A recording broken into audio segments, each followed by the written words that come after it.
Totoo pala kapag may edad ka na, saka mo lang ma-realize ang ganda ng buhay nung bata ka pa.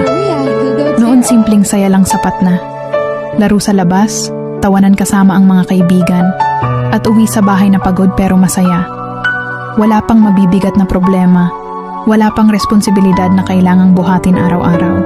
Ang iniisip mo lang noon kung anong laro ang susunod at kung anong oras kakakain.